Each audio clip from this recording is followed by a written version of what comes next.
The introduction of a new general plan for land use in San Diego County is not the type of issue you might expect to receive a passionate community response, but a proposed update to the 30-year-old plan is getting a lot of attention because it could dramatically impact development in the back county.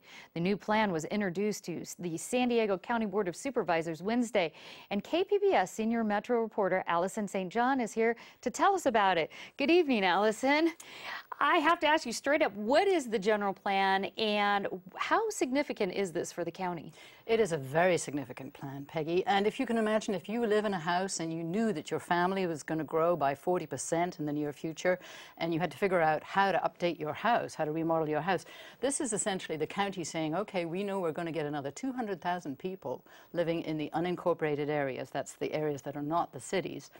And there's only 500,000 people living there now. So another 200,000 are going to be living there in the next 40 years. So where do we put them? And that's what this plan is. It's like a redesign for how to grow. Now, the Board of Supervisors held a hearing Wednesday about the general plan update. What sort of changes were addressed in that?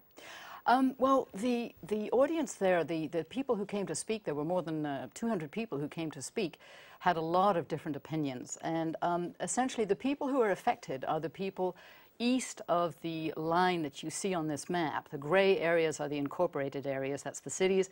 Then all the purple areas are the unincorporated areas.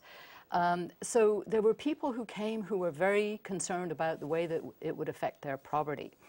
There were people who came who were very concerned about how it would affect their quality of life. They said they'd moved into the backcountry for peace and quiet, and in fact the way that this plan was affecting growth was going to affect their lives. And if you look at this map here, I think the interesting thing in it, one of the things that really makes a big difference to this plan is water. We all know water is getting less, getting shorter. So the red line down the middle is the County Water Authority line. And the plan moves a lot of that future growth away from those rural eastern areas and west of that County Water Authority line. In fact, 80% of future growth will be west of that red County Water Authority line, and only 20% will be east. And that's a big change from the existing plan. And that's got to affect fire services, besides the water, that's got to affect a few things, but particularly fire, because we have fires quite often. Fire is the other element that is very much at stake here. We know that the risk of wildfire is getting greater, and many of the fires do start in the backcountry. There are not enough fire stations out in the rural areas to really provide a good protective network.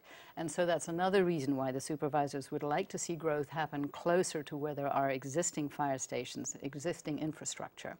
And you went out to Campo and met some people who definitely objected to this, these new redistricting, so to speak.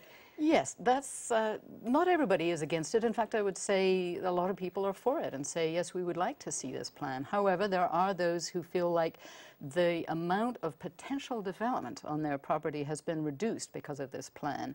I met a gentleman by the name of Randy Lennox out in Campo who lives on Big Springs Ranch, and he says that the new general plan update, as it's called, might reduce the value of his property, the equity in his property, by as much as 50%.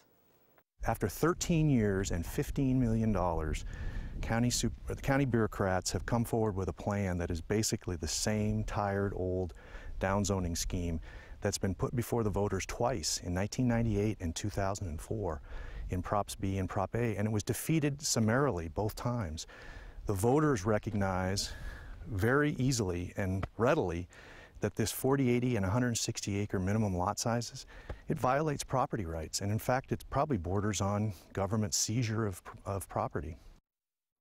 Now, Mr. Lennox wasn't the only one who had an opinion. A lot of people came out to this meeting. What was the feedback that the supervisors were getting?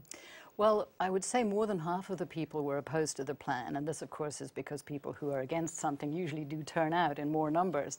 There were two reasons why people were against it. One, because, like Randy Lennox, they felt like their property values were going to be decreased. The other group were the people who felt like they moved into the backcountry in order to live in a quiet environment, bring up their children in peace, and the plan was going to put more growth on their doorsteps. Those were the people in that western area of the unincorporated area, those villages like Fallbrook, Alpine, Valley Center, Ramona, where growth will be more than they had expected. So both sides of the issue had they had problems with this plan. Is there going to be, will the supervisors make a decision this week? They will definitely not be making a decision this week. There is another hearing in November, and there's no telling how long it will be before they really tackle this hot political potato. So there's a little bit of time left for people to get their opinions out there if they want to talk about it. November 10th. November is the 10th. Next hearing. That's All right. right. Thank you, Allison, for that Pleasure, update. Peggy.